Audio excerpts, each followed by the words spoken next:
बिस्मिल्लाहिर्रहमानिर्रहीम। अस्सलाम वालेकुम। आज का पार्ट शुरू करने से पहले मेरी आप सबसे रिक्वेस्ट है, प्लीज़ मेरे चैनल को सब्सक्राइब करें और मेरी वीडियोस को लाइक और उन पर कमेंट करना मत भूलिए, शुक्रिया। चलें शुरू करते हैं।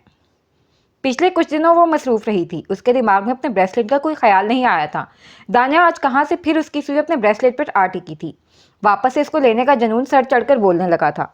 वो इस वक्त टेरेस पर खड़ी उस ब्रेसलेट को लेने के लिए स्कीम लड़ा रही थी। उसे अपने ब्रेसलेट को लेने का जो वाहिद तरीका सुझाई दे रहा था वो हारिब के कमरे में रेड करने का, मगर चोरों वाली रेड की तो जा सकती थी, लेकिन इस वक्त जो मसला दरपेश था वो बिना इजाज़त के रेड मारने का था। वो वहीं टेरिस पर टहलते दिमाग के घोड़े दौड़ाने लगी। फिर यकदम ही सड़क पर नजर पड़ते ही उसकी आंखें चमक उठीं। वो जल्दी से अपने कमरे की जानिब भागी और लारेब को कॉल करते हुए उसे फौरी हाजिरी देने का हुक्म जारी कर दिया। कुछ ही लम्हों के बाद उसके हुक्म की तामील करती पहुंच चुकी थी। यार अंजला बाजी, आप भी बड़े गलत वक्त पर बुलाती हैं। हारिब भाई आए हुए थे और आपने मुझे बुला लिया। इसीलिए बुलाया है। अंजला ने शैतानी मुस्कुराहट लिए उसे देखा। वो अंजला की बात पर ठटकी, फिर उसके दिमाग में झमाका हुआ। उसने अंजला को देखते नफी में सर हिलाया। कह दे कि मैं गलत सोच रही हूँ। क्यों कह दूँ जब तुम बिल्कुल सही सोच रही हो। कहते साथ ही अंजला ने उसका जो बाजू पकड़ा जो बेयकीनी के आलम में पीछे को हो रही थी। अब चलो। वो लारेब को लिए महमूद साहब के घर चले आए और अब लाउंज में बैठी महमूद साहब का इंतजार कर रही थी। अंजला बाजी, ये बहुत खतरनाक काम करवा रही हैं आप मुझसे। अगर पकड़े गए तो क्या ही इज्जत रह जाएगी। ये बात हारिब का साथ देने से पहले सोचनी चाहिए थी ना बेटा। यार मेरा क्या कसूर है, मैं तो आप दोनों की जंग में कमजोर फरीक हूं। उसने बेचारा सा मुंह बनाया। तो फिर कलमा पढ़ लो, क्योंकि जंग में कमजोर फरीक ही पिसता है। मलका, ये कनीज आपको अपने फैसले पर नजरसानी करने की दरखास्त करती है। लारेब हाथ जोड़े उसके सामने गिड़गिड़ाई। ज्यादा ड्रामा नहीं करो, अच्छे से जानती हूँ इसकी हरकत के लिए जरूर तुमने हारिब से कुछ वसूली की होगी। अब शराफत से जो गलती की है उसको सुधारो। आपके दिमाग में बैठे बिठाए आ कहाँ से गया, अच्छी भली जिंदगी चल रही थी। बेटा, मैं सिर्फ मुनासिब वक्त का इंतजार कर रही थी, मुझे अपनी चीजें लेने आती हैं। उसने आयता से लारेब से कहा। फिर महमूद साहब को आता देख वो सीधी हुई। वाह भाई, आज तो हमारा लकी डे है, हमारी बेटियां आई हैं हमसे मिलने। वो उनको देखकर हकीकतन जी उठे थे। जी। लारेब मुस्कुराई, वो मुस्कुराहट जो शर्मिंदगी को छुपाने के लिए दिखाई जाती है। आप मसरूफ तो नहीं थे। उनके बैठने के बाद अंजला भी उनके सामने वाले सोफे पर अपनी नशिस्त संभाल गई। बिल्कुल भी नहीं, बूढ़ा आदमी कहाँ मसरूफ हो सकता है भला। उन्होंने हंसते हुए कहा। ये बताएं क्या लेंगी आप दोनों। उनसे पूछने के साथ उन्होंने मुलाजिम को आवाज भी लगा डाली, फिर खुद ही कहा। लारेब को तो केक्स बहुत पसंद है ना। लारेब ने भी अपने नदीदेपन को रोकने की कोशिश नहीं की थी, फट से हाँ में सर हिला दिया। बाद में जो होने वाला था वो तो वैसे भी देखा नहीं जाना था, इसलिए उसकी फिक्र में घुलकर खाने से इनकार करना सरासर नाशुक्री थी। मुलाजिम उनकी हिदायत लेने के बाद वहां से चला गया। कुछ लम्हे सुकून से बैठे रहने के बाद लारेब को मकसद पर ना आता देख अंजला ने लारेब को हल्की सी कोने रसीद की, जिस पर वो बित की, मगर अगले ही पल उसने भरपूर अदाकारी करते हुए इर्द गिर्द का जायजा लिया। अंकल, हारिब भाई नजर नहीं आ रहे, कहीं गए हैं क्या। हारिब, वो तो जाने किधर निकला हुआ है। असल में अंजला बाजी को उनसे काम था। उसकी बातों ने महमूद साहब ने हैरानी, खुशी और जाने कौन कौन से तासुरात की अंजला को देखा। अंजला ने फौरन से वजाहत की। वो एक्चुअली कुछ डॉक्यूमेंट्स थे जो उनसे लेने थे, अगर आपको बुरा नहीं लगे तो मैं उनके कमरे में खुद देख लूं। मेरी बेटी को इजाज़त लेने की क्या ज़रूरत है, आपका ही घर है, जहाँ दिल चाहे जाएं। उनके इस कदर अपनायत से कहने पर अंजला के लब बाख्तियार ही पिले थे फैले। वो मुस्कुराकर वहाँ से उठ गई, मगर वहाँ जाने से पहले वो आंखों ही आंखों में लारेब को आंखें दिखाना नहीं भूली थी। ज़्यादा शोखी मत होना। लारेब के पास से गुजरते हुए उसने आहिस्तगी से कहा और फिर वहाँ से चली आई। अब अगला सीन। हारिब इस वक्त कासिम के घर आया हुआ था। वो पाकिस्तान आता रहता था, जिस सबब उसके ताल्लुकात तो काफ़ी लोगों से थे, मगर दोस्ती सिर्फ कासिम के साथ ही थी। ऐसी दोस्ती जिसमें बिना बात भी घंटों साथ रहा जा सकता था, जहाँ नियतों पर शक की कोई गुंजाइश नहीं निकलती थी, जहाँ जो भी एक का था वो दूसरे का भी था, जहाँ मुरव्वत का कोई जिक्र नहीं था। ऐसी दोस्ती जिसे फासलों ने जंग आलूद नहीं किया था। अभी भी बिना कोई मेज़बानी की मुरव्वत निभाए वो हारिब को वहाँ बैठा कर खुद नहाने घुसा हुआ था। हारिब टाउन से टेक लगाए एक टांग को फोल्ड किए और दूसरी को नीचे लटकाए अपने मोबाइल इस्तेमाल कर रहा था, जब खुले दरवाजे पर होने वाली दस्तक ने उसे अपनी जानिब मुतवज्जा किया। दरवाजे पर खड़ी नौरीन को देखकर वो चौंका, फिर तकल्लुफाना मुस्कुरा दिया। मैं आ जाऊँ। वो दरवाजे पर खड़ी रहकर इंतजार करने के बजाय अंदर चली आई। हारिब कुछ मुतजब्जब उसे देखता रहा, फिर उसने अपनी आवाज़ को हमवार किए कहा। कासिम शॉवर ले रहा है। कोई बात नहीं, आप कंपनी दे दें। वो कुछ ही फासले पर उसके साथ बेड पर बैठ गई। आरिफ उसे देखता हुआ बेड के ढोल छोड़ता सीधा हो गया। उसकी बातों पर बस नाफकाना मुस्कुरा दी। By the way, congratulations. Naureen ने कुछ दिल से मुबारकबाद देते हुए एक बार फिर से उसे मोबाइल पर मसरूफ होता देखकर कहा। हारिफ के माथे पर हैरानी की सलवटें उभरी। आपकी प्रमोशन हो गई है, आप रीजनल मैनेजर बन गए हैं। हारिफ की आंखों में खुद सताइशी की चमक उभरी। हाँ, थैंक यू। तो अब क्या प्लान्स हैं आपके? अंदाज खासा दोस्ताना था। किससे मुतल्लिक? अपनी ज़ाती ज़िंदगी से मुतल्लिक। करियर तो आपका सेट हो चुका है, शादी के मुतल्लिक क्या ख्याल है आपका? इसके सवाल पर हारिफ कुछ पल को कुछ कह ही नहीं पाया। उसके साथ इतनी बेतकल्लुफ़ी तो कभी नहीं रही थी जो उसे ये सवाल करती। अभी तो कोई प्लान नहीं। वो उसे बहुत संभल कर बात कर रहा था। उसका एक सबब उसका कासिम के साथ ताल्लुक था। वो चाहकर भी उसे खरी खरी नहीं सुना सकता था।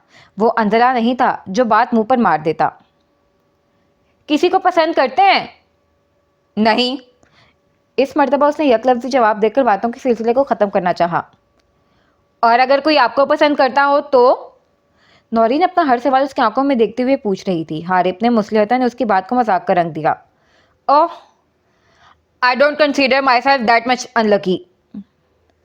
आप किसी के खुद को पसंद करने को खुद की बदकिस्मती समझते हैं? इस बार उसकी बात पर नौरीन उलझी। बिल्कुल, मैं किसी के खुद को पसंद करने को अनलकी समझता हूँ, माँ सिवाय उस लड़की के जिसकी मैं तमन्ना करता हूँ कि मैं उसे अच्छा लगूँ। उसके जिक्र पर अपनी अदना सी ख्वाहिश पर वो मुस्कुराए बिना नहीं रह सका था। अभी तो आपने कहा आप किसी को पसंद नहीं करते। ऐसे जज्बातियात पसंद की हदूद से बाहर मोहब्बत की सरजमीन पर होती हैं। My love for her is not finable. मोहब्बत के लफ्ज़ में इतनी वुसअत नहीं है कि वो उसके लिए मेरे जज्बात को खुद में समो सके। वो गैर इरादी तौर पर जाने क्यों उसके सामने अपनी मोहब्बत का एतराफ़ कर गया, जबकि अभी तो उसने उसके सामने भी इजहार नहीं किया था जो उसका हक रखती थी। क्या ये महज खुद तक रसाई ना देने के लिए कह रहे हैं? आपकी मर्जी है, आप ये समझ लें, मगर मेरे लिए वैसी ही हकीकत है जैसे ज़मीन के होने आसमान के होने में कोई शुबा नहीं है। हारिफ ने खासी साफ गोई से कहा। वो बेड से उठ खड़ी हुई और फिर एक अजीब मुस्कुराहट लिए उसकी जानिब देखा। मगर मैं फिर भी कोशिश करूंगी। आखिरी जुमला कहते साथ ही वो वहां से चली गई। बाथरूम का दरवाज़ा खुलने की आवाज़ वो बाखूबी सुन चुकी थी। कासिम किसी भी वक्त वापस आ सकता था। हारिफ उसके आखिरी जुमले पर कनक रह गया। उसने जो बात कही थी वो शायद इतनी तशवीशनाक नहीं थी, मगर जो उसकी मुस्कुराहट थी वो बहुत सी चीज़ों को आग में झोंक देने वाली तंबी लिए हुए थी। क्या हुआ? इसी दुनिया में हो क्या? बाथरूम से बाहर आते हुए हारिफ को सोचों में देखकर अपने बालों को तौलिए से खुश करते उसके हाथ रुके। तुम्हें नहीं लगता तुम्हारी कज़न कुछ अजीब है और ज़रूरत से ज़्यादा बेतकल्लुफ़ भी? कुछ कहा है उसने तुम्हें? नहीं, कुछ खास नहीं, बस वो सवालात पूछ कर गई है जो तुम्हारे पूछने बनते हैं। हारिफ ने शरारत से कासिम को देखते हुए अपनी दाएं आंख दबाई। मुझे लगता है तुम्हें कुछ खास पसंद नहीं करती, जब भी तो तुम्हारे बाहर आते ही फ़ौरन से चली गई। उसने कासिम पर चोट की। और मुझे लगता है तुम्हें बहुत पसंद करती है। वो भी चेहरे पर शरारत लिए उसे देखता हारिफ को बदमज़ा कर गया था। अब अगला सीन। महमूद साहब को कहानी डालकर वो सीधा ऊपर वाले पोर्शन में आ गई थी। ऊपर पहुंचकर उसने इर्द गिर्द नज़र दौड़ाकर किसी मुलाजिम के वहां ना होने की पूरी तसल्ली की। दबे दबे पाँव चलते हुए उसके कमरे की जानिब आई और आहिस्ता से नॉब घुमाकर दरवाजे को थोड़ा सा वाक करते हुए अंदर झांका। मुबारक कहीं वो आंख बचाकर वापस ही ना आ गया हो। अंदर किसी जीरो की परछाई तक नहीं थी। वो सुकून का सांस अंदर खींची कमरे में ले आई। वो यहाँ नहीं था और अब वो आराम से उसके कमरे की तलाशी लेकर अपना ब्रेसलेट ढूंढ सकती थी। उस दिन की निस्बत आज उसके कमरे में मुकम्मल रोशनी नहीं थी। आधी खिड़कियों पर पर्दे डले होने के सबब कमरा अंधेरा और रोशनी का बेहतरीन इम्तजाज पेश कर रहा था। कमरे की तलाशी का अमल शुरू करने से पहले एक पल को नदामत ने उसे घेरने की नामुमकिन सी कोशिश की, जिसे उसने अगले ही पल झटक दिया। अंजला, तुम कोई चोरी करने थोड़ी आई हो, अपनी चुराई गई चीज़ को वापस लेने आई हो, और अपनी चीज़ें वापस लेने में कोई बुराई नहीं है। उसने अपने कंधे तक आते बालों को सहलाया और फिर वो कुछ ही पलों में उसका सारा कमरा छान चुकी थी, मगर वो ब्रेसलेट उसे कहीं दिखाई नहीं दिया था।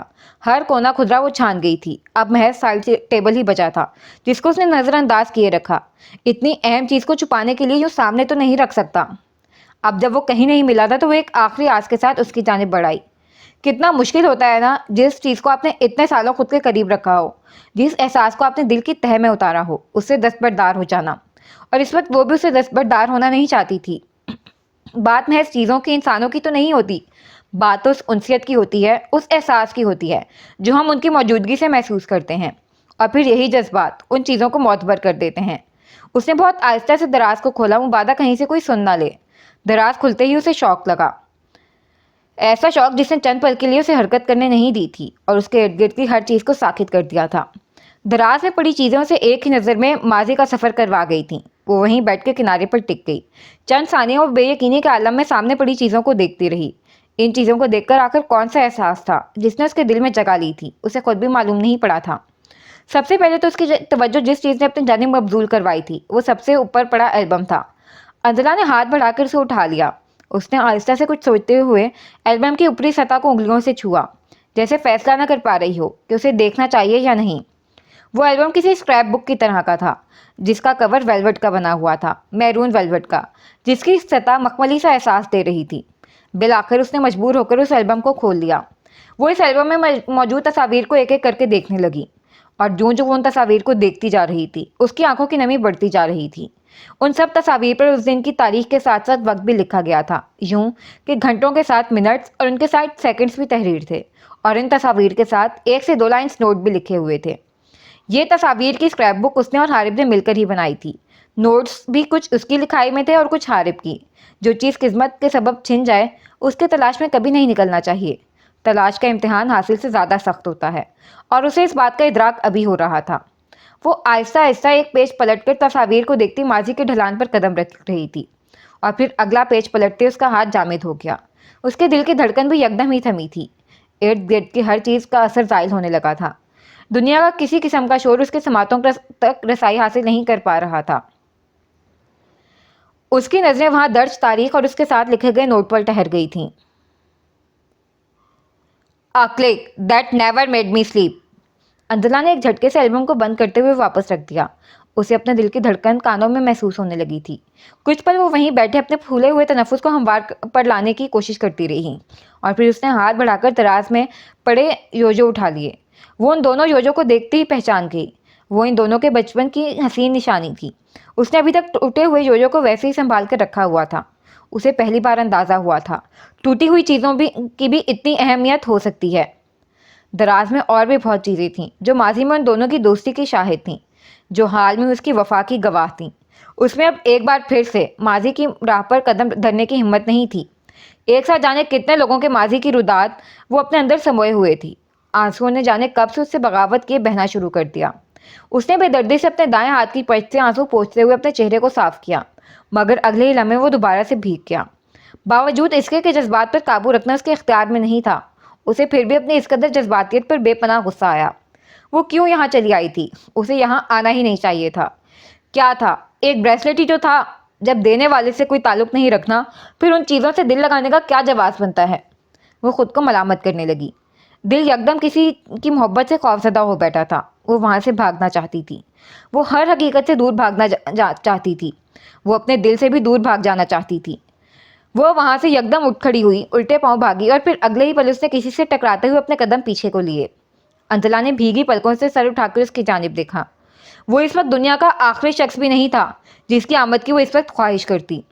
वो शायद अभी आया था, या शायद तभी आ गया था जब वो इसके कमरे में आई थी। उसे नहीं मालूम था कि वो कब आया था, मगर उसे इस वक्त यहाँ नहीं आना चाहिए था। आना तो उसे खुद को भी नहीं चाहिए था। सब वो हुआ था जो नहीं होना चाहिए था। वो आंखों में हैरानी लिए उसकी जानिब भी देख रहा था। अंजला की नम आंखों की वजह समझने से कासिर वो कुछ उलझा हुआ खड़ा था। अंजला ने वहां से जाने की कोशिश की, मगर हारिब ने साइड पर होते हुए उसे रास्ता देने की कोई कोशिश नहीं की। क्या हुआ है? उसकी आंखों की नमी ने उसे परेशान किया। अंजला ने नज़रअंदाज करते हुए एक बार फिर वहां से निकलना चाहा, मगर एक बार फिर नाकामी हुई। मुझे रास्ता चाहिए, मुझे जाना है। उसका लहजा टूटा हुआ था। ब्रेसलेट नहीं चाहिए? वो आहिस्तगी से पूछ रहा था। वो महज इस वक्त नफ़ी में गर्दन हिलाकर अपनी बात पहुंचा सकी थी। अल्फाज की मदद लेना इस वक्त मुमकिन नहीं था। इस सूरत में ऐन मुमकिन था पलकों के बाढ़ पर लहराते आंसू दहलीज छोड़ देते। वो उसके कमरे में खड़े होकर उसके सामने हरगिज़ नहीं रोना चाहती थी। वो हमेशा उसके सामने अपना ज़ब्त हार जाती थी, फिर भी हर बार उसके सामने आंसू ना बहाने का हर बार नया तहिया करती थी। आंसुओं को रोकने की कोशिश में तकलीफ उठाती मुतवर्रम आंखें सामने खड़े हारिब के दिल पर भी ज़रब लगाने लगी थीं। वो उससे कहना चाहता था कि उसके आंसू उसके दिल पर गिरते हैं, वो कहना चाहता था कि उसके आंसू उसकी धड़कनों के तसलसल को तोड़ने लगते हैं, मगर माजी के फासलों ने उससे ऐसे अल्फाज का हक छीन लिया था। काश वो ना चाहता और उससे इजहार का ताज ना लिया जाता। हारिद ने एक तरफ को झुकते हुए निचले दराज को चाबी से खोलकर वही डब्बियां निकाल ली।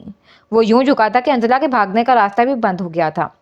उसने बड़ी आहिस्ता से डब्बियां खोलकर उसमें से ब्रेसलेट निकाल लिया और फिर उससे ज़्यादा नरमी से अंजला का हाथ थामते हुए उसकी बंद मुट्ठी को खोला, जिसे वो जब्त के लिए बंद किए हुए थी। उसकी हथेली पर नजर पड़ते ही वो कुछ लम्हों के लिए साकित हो गया। जब्त के मारे वो जिस कदर जोर से अपनी हथेलियों को भींचे हुए थी, उसके नाखूनों ने शफाफ हथेलियों पर अपने निशान छोड़ दिए थे। हथेली के एंड वस्त में उसके नाखून खुबे हुए थे। हारिद ने बेयकीनी की कैफियत में उसकी हथेलियों पर से नजरें उठाकर उसकी जानिब देखा। वो क्या थी और अब क्या हो गई थी? क्यों? वो ऐसी क्यों हो गई थी? वो चंद सानियों से तकलीफ से देखता रहा।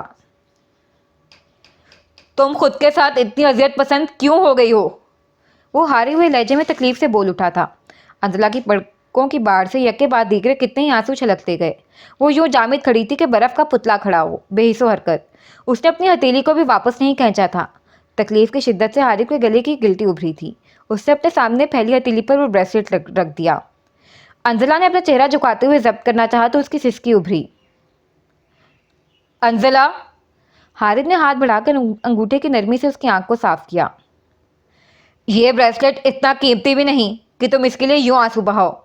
इनफैक्ट इस दुनिया में कुछ भी, ना कोई जज्बा, ना कोई एहसास, ना कोई इंसान और ना कोई चीज़ इतना कीमती है जिसके लिए ये अश्क बहाए जाएं। मैं भी नहीं। उसकी आवाज़ में दर्द था, वो दर्द जिसका इजहार वो खो चुका था। हारिद ने अब की बार उसकी दूसरी आंख को अपने दूसरे हाथ के अंगूठे से साफ किया। मुझे पता होता तुम यहाँ का इस कदर तकलीफ का शिकार होगी तो मैं तुम्हारे यहाँ आने और यहाँ आने का सबब बनने वाले शख्स तक ले जाता, हर रास्ता बंद कर देता। उसके लिए भी ये कहना आसान नहीं था, मगर उस तकलीफ से कहीं कम था जो इस वक्त उसके आंसू दे रहे थे। ये सब बातें उसने किस दिल से कही थी, इस वक्त वही जानता था। इस वक्त इसकी तकलीफ का वाहिद शाहिद अल्लाह था। कुछ दिन पहले तक अपने बाप से इस बात पर बहस करने वाला उनका लाडला सपूत कि वो महबूब को यूं ही नहीं जाने दे सकता, इस वक्त उससे खुद को खुद उसकी ज़िंदगी से निकाल देने का कह रहा था। क्या उसकी अना टूटने लगी थी? आइंदा यहाँ मत आना। हारिद ने बेबसी से उसके हाथों को अपने हाथों में लेते आंखें बंद करते हुए अपना माथा उसके माथे से टेक दिया। अंजला के आंसुओं की लड़ियां उसके हाथों पर गिरती चली गईं। उसका पास होना उसके दर्द का मदावा करने की बजाय मजीद बढ़ा रहा था। वो उसके हाथ छोड़ता हुआ बिना उससे नजरें मिलाए पीछे हट गया और उससे अपना रुख फेरता हुआ आहिस्ता से चलता खिड़की के पास आ गया। अजीब बात थी, वो खुद उसके जाने की राह हमवार कर रहा था। अंजला ने गर्दन मोड़कर एक जानिब हारिद को देखा और फिर वहां से चली गई। वो वहां से जा चुकी थी। वो खिड़की के सामने खड़ा न जाने आसमान में क्या तलाश करने लगा था। उसे वहां नहीं आना चाहिए था। वो ये सोचकर तो नहीं आया था, वो उसे दुख देने तो नहीं आया था। उसने तो नहीं सोचा था कि यूं इस तरह का सामना करते वो हर्ट हो जाएगी। शायद ये जिंदगी में आखिरी चीज़ भी ना थी जो वो उसके लिए सोचता। वो दोनों ही एक दूसरे के हक में कई ज्यादतियां करते आए थे। दोनों एक दूसरे के गुनहगार थे। दोनों में से कोई हक पर नहीं रहा था और दोनों के लिए खौफ सुहाने रूह बना हुआ था। मगर आज उसकी ज़बरदस्ती आंसू रोकती आंखें, उनमें उभरने वाली तकलीफ, वो समझने से कासिर था कि वो आखिर ऐसा क्या करता कि उसकी ये तकलीफ कम हो जाती। क्या करता कि अपने गम को वो उसके दिल से निकाल बाहर करता। हारिब ने गर्दन घुमाकर अपने पीछे देखा। वो वहाँ नहीं थी, वो जा चुकी थी। हारिब चलता हुआ मेज़ के पास आ गया और हाथ बढ़ाकर उसने सामने पड़ा एल्बम उठा लिया। एक अफसरदा से मुस्कुराहट उसके चेहरे पर नमदार हुई। एल्बम को वापस रखते हुए हारिब ने अपनी जेब से मोबाइल निकालकर कॉल मिलाते हुए फ़ोन कान से लगाया। बेल जाती रही मगर फ़ोन नहीं उठाया गया। उसने एक बार फिर से कॉल मिलाई। बेल जाने लगी थी और फिर जाती रही। उसकी उम्मीद टूटने लगी। हारिब ने मायूसी से मोबाइल कान से हटाते हुए नीचे किया। हेलो। दूसरी जानिब से उभरती आवाज़ समातों से टकराती उसने फ़ौरन से फ़ोन वापस कान से लगाया, मगर फिर खामोशी आड़े आ गई थी। वो क्या कहता, क्या कहना चाहिए था? शायद कुछ भी नहीं। मैं वो रुका। अल्फाज बुने नहीं जा रहे थे, मगर क्यों? इतनी तो कोई बड़ी बात नहीं हुई थी। तुम ठीक हो? बस इतनी सी बात के लिए इतनी जिद्दोजहद। इतनी सी बात नहीं थी। वो बेसकून था ये सोच सोचकर उसकी आंखें अभी अभी से तकलीफ से गुजर रही होंगी। मैं ठीक हूँ। वो अपने लहजे को हत्तिल इम्कान हमवार बनाने की कोशिश करते हुए बोली। तुम अभी भी रो रही हो? वो जान गया था, उसकी आवाज़ में नमी थी। हारिब की आंखों में भी नमी लहराने लगी थी। उसका पूछना था कि दूसरी जानिब से हिचकी बुलंद होती चली गई। आई एम सॉरी, कुछ सानियों के बाद उसने कहा, मगर उससे पहले ही फ़ोन बंद हो चुका था। वो यूं ही बेबसी से फ़ोन को कान से लगाए सर नीचे को गिराए खड़ा रहा। फिर पूरी कुव्वत से हाथ में पकड़ा मोबाइल दीवार पर दे मारा। उसे अब उनकी माजी की यादें संभालना भी तकलीफ देने लगा था। अपनी आंखों को बंद किए अपने दाएं हाथ से अपनी गर्दन को पकड़कर सर झुकाए वो गहरे गहरे सांस लेता खुद को नॉर्मल करने की कोशिश करने लगा था। अब अगला सीन। रात को नींद उस पर कुछ जल्दी मेहरबान नहीं हुई थी, जिसके सबब वो सुबह देर तक सोती रही थी। वो कुछ ही देर पहले उठी थी और अब फ्रेश होने के बाद अपने बालों की पोनी बनाने लगी। पोनी बनाते बनाते इसकी तवज्जो उसकी आंखों ने खींची, जो अभी तक लाल थीं। उसने आहिस्ता से अपनी दाएं आंख को छुआ। कुछ लम्हे यूं ही गुजर गए। तुम क्या हो अंजला? उसने खुद से दोहराया। फिर अगले ही पल सर झटक गई। थोड़ी देर पहले ही सिमाब उसे नीचे आने का कहकर गई थी। वो वहां से हटती ही नीचे चली आई। सीढ़ियों से नीचे उतरती ही उसने सिमाब को आवाज़ लगाई, सिमाब यार कॉफ़ी दे दो, शायद ये मेरी आंखें उससे ही खुल जाएं। वो सिमाब से कहती हुई लाउंज में दाखिल हो रही थी कि अपने सामने लाउंज में बैठी शख्सियत को देखकर उसकी जुबान को ब्रेक लगी। वो भी उसकी बात पर उसकी जानिब मुतवज्जा हो चुके थे। अगले ही पल अंजला भागती हुई उनकी जानिब बढ़ी और उनके सोफे पर बैठते उनके गले से लग गई। उन्होंने भी उसके गिर्द अपने बाजू फैलाते हुए उसे अपनी शफकत में लिया। आपको यहाँ देखकर मुझे कितनी खुशी हो रही है तायाबा, मैं बता नहीं सकती। लुकमान साहब उसके इस कदर वालिहाना अंदाज पर मुस्कुरा उठे और फिर उन्होंने उसके सर को चूमा। फिर कैसा लगा हमारी बेटी को हमारा सरप्राइज? वो भी उसको अपने साथ लगाए बैठे थे। बहुत ही आला तायाबा। वो जोर से उनके साथ लिपटी, फिर उसने उम्मीद भरी निगाहों से सर उठाकर उनकी जानिब देखा। मुझे और ज़्यादा अच्छा लगेगा अगर आप आज का लंच हमारे साथ करें। लंच? वो कुछ कहने लगे थे, मगर इससे पहले ही वो बच्चों की तरह जिद्दी बन गई। Please Tayaba please. वो हाथ जोड़े आंखें बंद किए बच्चों की तरह कहने लगी। देखें अब्बा भी नहीं है घर पे, ऐसा मौका बार बार नहीं मिलेगा। वो हंस दिए। उनकी हंसी की आवाज़ पर अंजला ने एक आंख खोलकर उनकी जानिब देखा। वो हकीकत में हंस रहे थे और उनके हंसने का मतलब हाँ थी। वो फ़ौरन से अपनी जगह से उठ खड़ी हुई। तो ठीक है, आज मैं आपके लिए कुकिंग करूँगी, वो पुरजोश सी बोली। उन्होंने उसका हाथ पकड़कर उसे वापस से बिठा दिया। आप कुकिंग करेंगी तो मैं तो बोर हो जाऊँगा। ये तो मैंने सोचा ही नहीं, इसलिए आज जो भी घर में बना है हम वो खा लेते हैं। आप किसी और दिन मेरे लिए कुछ बना लीजिएगा। वो मायूस हुई। अच्छा अब उदास ना हो, देखें आज मैं आपके लिए क्या लाया हूँ। उन्होंने अपने सामने मेज़ पर पड़ा हैंडबैग उठाते हुए उसकी जानिब बढ़ाया। जल्दी से खोल कर देखें। अंजला ने हैरान इस्तफहामिया नज़रों से उनकी जानिब देखा। उन्होंने आंखों के इशारे से उसे खोलने के लिए कहा। वो इश्तियाक से उसे खोलने लगी। लुकमान साहब उसे बड़े प्यार से देख रहे थे। वो बड़ी एहतियात से उसकी पैकिंग खोल रही थी, यूं जैसे पैकिंग को भी संभाल कर रखने का इरादा हो। हमें लारेब ने बताया हमारी बेटी को ये पायल बहुत पसंद आई थी और उसने ये भी कहा कि आप कभी भी उससे ये तोहफा नहीं लेंगी। वो मुस्कुराते हुए उससे कह रहे थे। अंजला अपनी जगह से उठती उनके गले आ लगी। Thank you so much Tayaba, you are the world's best Tayaba and you are the world's best daughter. जाने उनकी आंखों में क्या था कि वो नजरें फेरने पर मजबूर होगी, वरना चाहते हुए भी उसे दुखी कर गए थे। जो प्यार वो अपने बाप से चाहती थी वो उसे उसके तायाबा से मिल रहा था। आपके चेहरे की मुस्कुराहट देखकर मुझे अंदाज़ा हो रहा है यह आपको बहुत पसंद आई है। उसने खुलते चेहरे के साथ हाँ में गर्दन हिलाई और एक बार फिर उनके साथ लिपट गई। शुक्रिया तायाबा, मुझे प्यार देने के लिए, हमेशा मेरे सर पे शफकत का साया बनाए रखने के लिए, हर वो ख्वाहिश पूरी करने के लिए जो असूलन मेरे बाप को करनी चाहिए थी। आप उसकी नहीं मेरी बेटी हैं, आइंदा ऐसा मत कहिएगा। वो उसको खुद में भींच गए। अब अगला सीन। लारेब अपनी माँ और नौरीन से बामुश्किल अपनी जान छुड़वाकर अपने कमरे में आई थी। अम्मा भी कभी कभी हद ही कर देती हैं, जाने कौन सी ऐनक लगाकर औरों के बच्चों को देखती हैं कि कोई ऐप नज़र ही नहीं आता और अपने बच्चों में मजाल है जो कोई खूबी नज़र आ जाए। अच्छा भला उसने आधा नॉवेल पढ़ लिया होता अगर जो ये अम्मा ने उसके 1.5 घंटे की क्लास न लगाई होती। उसकी भी किस्मत ख़राब, नॉवेल हाथ में पकड़े टीवी लाउंज में जा बैठी और फिर बस यूं ही अम्मा की नज़र उस पर पड़ी थी वो सीधी 120 पर पहुंची। नौरीन और उसका मुवाजना करने से तब तक बाज ना आई जब तक उसने खुद ही नहीं कह दिया, हर बंदे को अल्लाह ने एक दूसरे से मुख्तलिफ बनाया है। बस फिर वो मुवाजने की क्लास ख़त्म करते हुए इसके मुख्तलिफ पहलुओं पर रोशनी डालना शुरू हो गई और जब तक एक एक करके उसकी सारी खूबियों को गिनवा नहीं दिया चुप नहीं हुई। वो सभी अपने नाम के एक अलग ही अजूबे थे। मजाल है जो ज़रा किसी बात को दिल पर ले जाएं। ट्रॉमा का लफ्ज़ शायद उनके लिए नहीं था। जभी तो अम्मा की कड़वी कसेली सुनते वक्त भी उसका सारा ध्यान अपने नॉवल, अंजला, कासिम, हारिब और अपनी हर उस शय की जानिब था जो उसे अच्छी लगती थी। कमरे में आकर वो अपना नॉवल खोलती बेड पर गिर गई और मज़े से पढ़ने लगी। हाय रे किस्मत, अभी एक पेज भी नहीं पड़ा था कि मोबाइल बज उठा। उसने गहरी सांस भरकर सामने पड़े मोबाइल पर झुकते हुए उसके ऊपर जगमगाते नाम को देखा। 7वां अजूबा। लारेब ने कॉल काट दी और वापस से नॉवल पढ़ना शुरू किया। एक बार फिर से 7वां अजूबा। उसने फिर से कॉल काटी और फिर से 7वां अजूबा। उसने तंग आकर कॉल उठा ली। तुम्हें मालूम नहीं है, जब कोई बार बार कॉल काट रहा हो उसका मतलब होता है सामने वाले ने आपसे कोई बात नहीं करनी, उसने कदरे जिद होकर कहा। और तुम्हें नहीं मालूम, जब कोई बार बार कॉल कर रहा हो उसका मतलब होता है उसे आपसे ही बात करनी है, अली ने मज़े से कहा। तुम्हारी अम्मी को पता है? क्या? वो हैरान हुआ। यही कि तुम्हारा मर्ज लाइलाज है। वैसे असूलन तुम्हें मुझे कॉल करनी चाहिए थी। वो उसकी बात को सिरे से ही नज़रअंदाज करता खुद ही नाराज़गी का इजहार कर गया। किस चक्कर में? उसने पेज पलटते हुए कहा। तुमने मुझे धोखा दिया था, खुद का पाँव बचा गई और मुझ बेचारे पर सारी चाय आ गिरी। उसने मुंह बनाया। लारेब ने नॉवल से सर उठाकर ऊपर को देखा। ये किस खुशी में फ्री हो रहा है? उसने दिमाग में सोचा।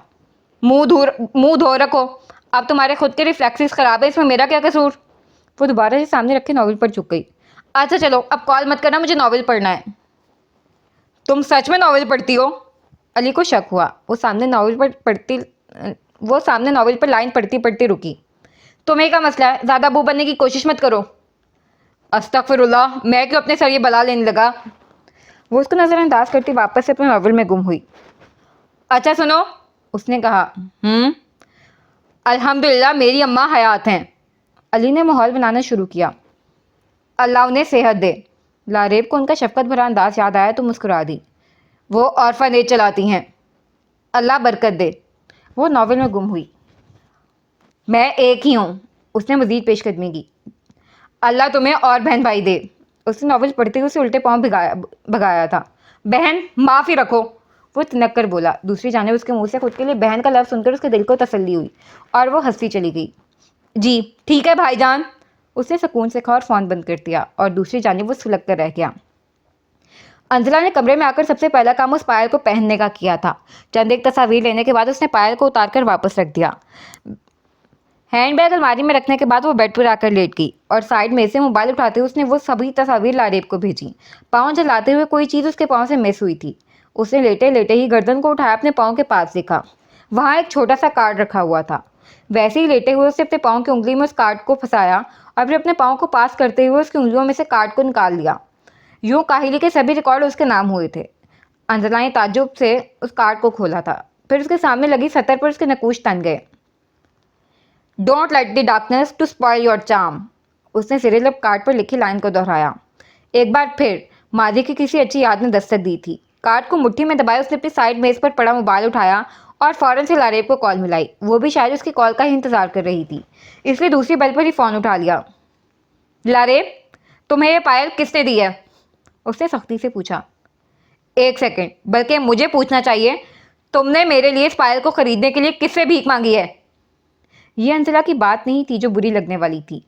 वो हमेशा एक दूसरे को ऐसी बातें बोल जाया करती थी, मगर इस बार इसका लहजा था जिसमें उन्होंने आज से पहले कभी ऐसे बात नहीं की थी।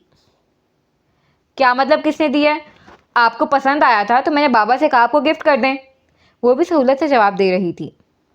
अच्छा, आप कहोगे वो ग्रीटिंग कार्ड भी तायाबा ने दिया है। नहीं, वो तो मैंने दिया है। हाँ, आपने दिया है। तो क्या लैबी जी, आप बताना पसंद करेंगी आपने उस पर क्या लिखा है? अंजला अपने शक पर मुज़िर थी। लैबी के फौरी जवाब न देने पर अंजला को अपना शक दुरुस्त होता दिखाई दिया। अंजला के सवाल पर लारेब ने आंखें बंद करते हुए खुद को संभाला। क्या मतलब, क्या लिखा है? इसमें ना समझ आने वाली क्या बात है? आखिर तुमने ग्रीटिंग कार्ड लिखा है, तुम्हें पता होगा ना तुमने उस पर क्या लिखा है। अंजला बाजी, आप कितना शक करती हैं यार। वो टालने की कोशिश करने लगी। लैबी, मैं बहुत सीरियस हूँ, या तो सच बता दो, नहीं तो मैं उसे उठाकर अभी के अभी कचरे में फेंक दूंगी। और जिसके कहने पर तुमने ये हरकत की है ना, उसे बता देना, मुझ पर खैरात नहीं लगती। लारेब को सीधा जवाब ना देता देखकर वो मजीद बिगड़ गई। Don't let the darkness to spoil your charm, Lareb ने कदरे ठहर ठहर कर उससे कहा और दूसरी जानिब उसे लारेब के जवाब पर शौक लगा। आप बहुत तल्ख होती जा रही हैं, और हाँ, ये भी बता दें किसको बताना है कि आपको खैरात नहीं लगती। उसकी आवाज़ में खफकी थी। अंजला को एहसास हुआ कि वो कहाँ का गुस्सा कहाँ निकाल गई। लारेब को उसकी बात से दुख हुआ था। लैबी आई। अंजला का फिक्रा मुकम्मल होने से पहले ही वो फ़ोन काट गई। ये माजी तुम्हें कहीं का नहीं छोड़ेगा अंजला। उसने तासुफ से खुद को बावर कराया और अपना सर पीछे को गिरा दिया। अंजना को बखूबी एहसास हो गया था वो लारेब को नाराज कर चुकी है। नोक झोंक तो उनकी बचपन से चली आ रही थी, मगर उसने लारेब को बड़े प्यार और मान से रखा था।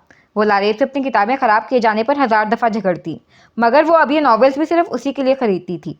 वो तो इन किताबों को पढ़ना कब से छोड़ चुकी थी। जिंदगी की दहलीज पर वक्त ने तल्ख हकीकतों संग दस्तक दी तो बाबे किस्मत ने मुदाफ़त नहीं की। एक वक्त था जब वो आंखें ख्वाबों की आती थीं और अब वो आंखें ख्वाबों से वहशत ज़दा थीं। आज वो उसे मनाने के लिए ताई की डांट का कड़वा घूंट पीने के लिए तैयार हो गई, लेकिन किस्मत आज उस पर मेहरबान रही। वहां पहुंचकर तमानियत का एहसास ही अलग था जब मालूम हुआ तायम्मा घर पर नहीं है, और इसी सबब घर का माहौल खासा पुरसकून सा था। घर में दाखिल होती उसकी सीधी नज़र नौरीन पर पड़ी, जो सोफे पर आरामदेह अंदाज में बैठी टीवी पर कोई ड्रामा देख रही थी। और फिर उसने वहीं बैठी लारेब को देखा, जिसकी शक्ल नौरीन के बरक्स काफ़ी सती हुई मालूम हो रही थी। वो वहाँ बेजार सी बैठी अपने बालों की लटों को अपनी उंगली पर लपेटती और फिर छोड़ देती। अंजला ने कदरी ऊंची आवाज़ में सलाम करते हुए उन दोनों को अपनी जानिब मुतवज्जा करवाया। लगता है आज कासिम के साथ तुम्हारी बात नहीं हुई, नौरीन ने मुज़िक्का खेज अंदाज में उससे कहा। उसका तंज अंजला के यूं चले आने पर था। शायद बताना भूल गया होगा, मगर मैं बता दूं इस वक्त घर पर नहीं है। अंजला उसकी बात को मुकम्मल नज़रअंदाज करती लारेब के पास आकर बैठ गई। लारेब ने मसनूई खफगी को बरकरार रखते हुए अपना चेहरा दूसरी जानिब फेर लिया। अंजला ने अपना हाथ बढ़ाकर उसके चेहरे को अपनी तरफ मोड़ा। लारेब ने वापस से मोड़ लिया। आपकी बार अंजला ने उसका मुंह अपनी जानिब मोड़ते हुए उसे आंखें दिखाएं। लारेब मुंह बसूर के रह गई। उसके मुंह बसूरने पर अंजला ने अपनी हंसी को जब्त किया और फिर सोफे पर से उठते उसके सामने घुटनों के पल बैठते अपने कान पकड़ लिए। सॉरी। तनी हुई गर्दन, उठा हुआ सर, ये मुजाहरा हर किसी के सामने इतने मान से नहीं किया जा सकता, मगर जिन पर भरोसा हो कि वो हमारी उठी हुई गर्दन को नहीं झुकने देंगे, उसको भी अंजला पर ऐसा ही मान था। लारेब ने आंखें घुमाते हुए उसकी जानिब देखा। एक शर्त पर। उसकी गर्दन अभी तक नाराज़गी के सबब उठी हुई थी। मंजूर। अंजला ने फ़ौरन से बिना सुने उसकी हर शर्त कबूल की। पहले सुन तो लें। तुम हुक्म करो। अंजला ने शरारत से उसकी ठोड़ी को पकड़े हुए और ऊंचा किया। लारेब ने उसके जवाब पर कंधे अचकाए। आज का डिनर आपकी तरफ से। कहने के बाद वो उसके तासुर जानने के लिए उसे देखने लगी। तुम्हारे लिए तो कुछ भी मेरी लिटिल फेरी। अंजला ने आपकी बार मोहब्बत से उसकी नाक को दबाया। सिर्फ मेरे लिए नहीं, मेरे, हारिब और कासिम भाई के लिए भी, वो कुछ झिझकते हुए मान से बोली। अंजला को इनकार के लिए पट तोड़ते देख उसने फ़ौरन कहा, सोच लें। जो तुम कहो, जैसे तुम चाहो बुला लो। लारेब ने उसके गिर्द अपने बाजू फैलाए। वैसे मैं आपसे नाराज़ नहीं थी, बल्कि मैं तो आपकी तरफ ही आ रही थी, फिर इसने रोक लिया। उसने नौरीन की जानिब देखा। अंजला अब उसके संग आहिस्ता आहिस्ता कभी दाएं और कभी बाएं झूमने लगी थी। एक सेकेंड, आपने कहा था आपके पास पैसे नहीं हैं। उसे यकदम से याद आया। नहीं, मेरे पास हैं। नहीं, आपके पास नहीं थे, अगर होते तो आप वो पायल ले लेती। उसे अपनी फरमाइश पर दुख हुआ। मैंने झूठ बोला था। अंजला ने ढिठाई से झूठ बोला। छोड़े ना यार, आप ऐसा करें मुझे अगले महीने मना लीजिएगा। अब मैं अगले महीने फिर अपनी जान जोखों में डालकर तुम्हें मनाने आऊँ? और वैसे भी मेरी किस्मत रोज़ रोज़ मुझ पर मेहरबान नहीं होती। कोई पता नहीं यहाँ से निकलूँ और सामने तायम्मा मिल जाएं। उसने कानों को हाथ लगाया। आप अम्मा से इतना डरती हैं? नहीं, मैं नहीं, वो मुझसे डरती हैं। उसे शरारत सूझी। उसने नौरीन की जानिब देखा, जो बज़ाहिर टीवी पर चलता शो देखने में मसरूफ़ थी, मगर उसके कान उसी जानिब थे। सोच रही हूँ तायम्मा की इस ख्वाहिश को पूरा कर दूँ। कहने के साथ ही उसने लारेब को आंख मारी। आपको पता है ना, जो आपने सोचने का कहा है ये उसे अम्मा के सामने यकीनन कहेगी, और आपने जो प्रपोज करने का कहा है ये उसे निकाह कहेगी। लारेब ने उसे अपनी जानिब खींचते उसके कान में कहा। अंजला ने भी कंधे अचकाए। हमारी बला से। और अम्मा उसके बाद कासिम भाई को हमारे साथ नहीं आने देंगी। हाँ, ये बात कुछ परेशान होने वाली है, उसने सोचते हुए कहा। फिर नौरीन को पुकारा। सुनो, वो मैं इसलिए कह रही थी कि तुम सुनकर ताई को एक की 4 करके बताओ। और अंजला उसके मज़ीद करीब हुई। और फिर ताई अम्मा पूरे घर में सयापा डाल दें। नौरीन आंखें फाड़े उसे देखने लगी। वो क्या है ना, मुझे कासिम ज़रा पसंद नहीं है और कोई मेरी बात मानेगा नहीं, लेकिन उसने शहादत की उंगली उठाई। अगर ताई अम्मा समाज की दीवार बन जाए ना, तो लड़का लड़की राज़ी होकर भी कुछ नहीं कर सकते। अपनी बात पीछे ख़त्म करके वो पीछे हुई। समझ रही हो ना, अब तुम याद से उनको 4 की 8 कर देना, ओके? उसने नौरीन के गाल सहलाए और फिर हाथ उठाया। चलती हूँ मैं, अल्लाह हाफ़िज़। वो चंद कदम आगे बढ़ी और फिर पलट कर उसने नौरीन को देखा। कितनी? 1 की 4 और 4 की 8, याद से। गर्दन लहराते उसने बड़ी अदा से कहा और फिर वहाँ से चली गई। ये तुम्हारी कज़न पागल तो नहीं है? जाहिल। नौरीन अंजला की पश को देखते हुए गुस्से से बोली। हाँ, है उनके साथ थोड़ा मसला। वो भी आहिस्ता से अपनी जगह से उठ गई। दिमाग का दाएं जानिब का हिस्सा बाएं जानिब और बाएं जानिब का हिस्सा दाएं जानिब है। आप ज़रा उनसे बच कर रहिएगा। वो अपने जूते पाँव में डालते हुए कहने लगी और फिर वहाँ नौरीन को खुद को घूरता छोड़कर वो भी वहाँ से चली गई। अब अगला सीन। लारेब ने फ़ोन करके हारिब को भी आज के डिनर की इतला दे दी थी। वो ऐन वक्त के मुताबिक तैयार होता अपने कमरे से निकल आया था। मुलाजिम से उसने महमूद साहब का पूछा, फिर उनके लॉन में मौजूद होने का पता चलते ही वो लॉन में आ गया। वो लॉन में बैठे नौरीन के साथ खुशगपियों में मसरूफ़ थे। या अल्लाह, कोई मेरे बाप को बताया उनका एक ही बेटा है और वो एक ही शादी करेगा। नौरीन को देखते उसके चेहरे पर बिला इख्तियारी नागवारी की सलवटें उभर आई थीं। डैड। हारिब ने उनके पास पहुंचकर डैड पर खासा जोर देते हुए उन्हें मुखातिब किया। वो भी उसके तर्ज तकातुब से उसकी बात को समझ गए थे, लेकिन उन्होंने कमाल महारत से नज़रअंदाज कर दिया। मैं निकल रहा हूँ, कासिम और लारेब लोगों के साथ कुछ प्लान है। वो कसदन अंजला के नाम को छुपा गया। आज का डिनर अंजला की जानिब से है, मुझे नौरीन बेटे ने बताया है। उनकी आंखों की शरारत देखकर हारिब के लब बेसाख्ता ही फैले। जी बिल्कुल, और मैं लारेब की तरफ से इनवाइटेड हूँ। वो भी मुस्कुराया था, बाप की हर गलत फहमी को चुटकी भर में ख़त्म करने की खुशी में। वो जाने लगा तो उन्होंने फिर से उसे पुकारा। आप सब जा रहे हैं तो नौरीन को भी साथ ले जाएं। अच्छा है, ये भी आप लोगों के साथ एंजॉय कर लेंगी। वो नौरीन की जानिब देखकर मुस्कुराए। वो मना करना चाहता था और अगर कोई और होता तो कर भी देता, मगर अपने बाप को इनकार करे भी तो उससे पहले जवाब पेश करे। वो एक गहरा सांस भरते हुए उसे अपने साथ आने का कहता चल पड़ा। थैंक यू अंकल, मैं घर में बहुत बोर हो रही थी। महमूद साहब को शुक्रिया कहते हुए वो हारिब के पीछे हो ली। उसके चेहरे पर खुशगवार से मुस्कुराहट थी। अंजला और लारेब की बातें सुनकर वो जानबूझकर उस वक्त वहाँ आई थी और फिर बातों ही बातों में महमूद साहब को अपनी बोरियत की दुखी भरी कहानी सुनाती रही थी। अब अगला सीन। अंजला और कासिम दोनों ही उनका इंतजार करते थक हार कर गाड़ी में बैठ चुके थे और अब गाड़ी में बैठे भी जितना वक्त हो चुका था उनका सब्र जवाब देने लगा था। यार, ये आ क्यों नहीं रहे हैं? कासिम पैसेंजर सीट पर बैठा गाड़ी की विंडो से सर निकाले मुसलसल पीछे देख रहा था। खामखा चीफ गेस्ट होने की फीलिंग ले रहे हैं, वो भुनाई। अगर ये अगले 2 सेकंड में ना आए ना तो हम दोनों चले जाएंगे डिनर पर। उसने गाड़ी की खिड़की से सर को मजीद बाहर निकाला। तुम्हारी उनको पता है तुम ऐसी हरकतें करते हो? कासिम ने गर्दन अंदर की। ऐसी कैसी? ये गाड़ी से लटकने वाली? अंजला ने शरारत से चोट की। वो काफ़ी महज़िब लगती है। नहीं, उसे मैं बहुत पसंद हूँ, जैसा भी हूँ उसे कबूल हूँ, उसने भी फ़ख्रिया कहा। चलो, अल्लाह करे निकाह के बाद भी तुम उसे कबूल ही रहो। वो आरामदायक अंदाज में बैठी मज़े से अपनी टांग को झुलाते हुए बोली थी। तुम्हारी ज़ुबान के आगे खंदक नहीं है? किच। बबल खाते उसने बबल का पटाखा बजाया था। कासिम उल्टी वाला मुंह बनाता अपना रुख फेर गया और वापस से गाड़ी की खिड़की से बाहर झांकने लगा। शुक्र, एक चीफ गेस्ट तो आया। उसने लारेब को अपनी जाने वाला देखकर शुक्र अदा किया। हारिब बिन नौरीन के साथ आखिर आ ही गया था और सबको अफसरदा भी कर चुका था। ये भी हमारे साथ जाएंगी? लारेब ने गाड़ी के पास पहुंचकर हैरानी से हारिब से सवाल किया। हारिब ने इस बात में सर हिला दिया। वो खुद इस वक्त खासा जला भुना हुआ था। मगर आज का डिनर अंजला बाजी की तरफ से है, उसने कुछ झिझकते हुए कहा। एक तो पहले ही वो अंजला के पास पैसे ना होने पर उसे इतनी बड़ी पेनल्टी डालने पर शर्मिंदा हो रही थी। इट्स ओके, आई पे फॉर हर। हारिब के इतने सीधे जवाब पर वो फीका सा मुस्कुराकर गाड़ी का दरवाज़ा खोलते हुए अंदर बैठ गई। नौरीन उन सबसे पहले ही बैठ चुकी थी। वो 5 सीढ़ियाँ अबूर करने के बाद छत पर आ चुके थे। इस रेस्टोरेंट की खसूसियत इस शहर से दूर एक पुरसकून इलाके में इस कदर बुलंद इमारत की छत पर वाक़ होना था, जहाँ मोहब्बत करने वाले हाथों को बढ़ाकर चांद को छू लेने का सहर मुसलसल जकड़े रखते हैं। मोहिब को आकाश पर टिमटिमाते तारों की पुरनूर रोशनी महबूब के चेहरे पर यूं रंग बिखेरते महसूस होती है कि वह असीर मोहब्बत होने लगता है। वो पांचों इस वक्त खुले आसमान के तले मेज़ पर लगाए गए दस्तरखान के गिर्द रखी गई कुर्सियों पर बैठ गए थे। मेज़ के ऐन ऊपर हवा में लटकती स्टील होल्डर्स में लटकती छोटी छोटी मोमबत्तियाँ हवा के संग मुसलसल झूमते हुए दिल को एक नए तरीके की खूबसूरती से रोशनास करवा रही थीं। चांद की रोशनी के हमदम होते हुए हर थोड़े फासले पर लगी नन्ही नन्ही लालटेनें वहां बैठे नफूस को सैरज़दा कर रही थीं। अपनी अपनी नशिस्त संभालते हुए वो सब कुछ गप्पियों में मसरूफ़ हो गए।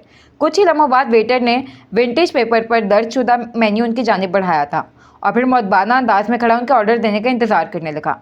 वो सभी अपना अपना मेन्यू कार्ड पकड़ते मिलकर ऑर्डर डिसाइड करने लगे थे। अंजला की उन सब चीज़ों में कोई खास दिलचस्पी नहीं थी। उसने खामोशी को तरजीह देते हुए बाकी सबको ऑर्डर तय करने दिया। अगर किसी ने उसे मुखातिब भी किया तो उसने महज हूँ हाँ करके ही काम चला लिया। जाने क्यों नौरीन का हारिब के साथ बेतकल्लुफ़ होना उसका मिजाज बिगाड़ने लगा था। वो उन दोनों की जानिब देखने से इतराज़ बरत रही थी। अगर कभी उसकी नज़र अनजाने में उन दोनों की जानिब उठ ही जाती तो नौरीन की बार बार कुछ जिताती आंखें उसके दिल पर उदासी बढ़ाने लगती थीं। उन सबको बातों में मसरूफ़ छोड़कर वो वहाँ से उठती हुई अपने मेज़ से थोड़े से फासले पर बनी मुंडेर के पास आ गई। मुंडेर के पास पहुंचकर सीने पर हाथ बांधते हुए वो सर उठाकर खाली खाली निगाहों से आसमान को तकने लगी। मगर फिर उन खाली आंखों को जब आसमान पर भी मौजूद कोई चीज़ मुकम्मल ना कर पाई तो मायूसी से निगाहों का रुख फेरते हुए सामने देखने लगी थी। सामने मौजूद पूरी गली इस वक्त अंधेरे में डूबी हुई थी। वहाँ आते हुए तंग गली, बुलंदो बांग इमारत की तंग सीढ़ियाँ अजीब सा ही मंजर पेश करती थीं।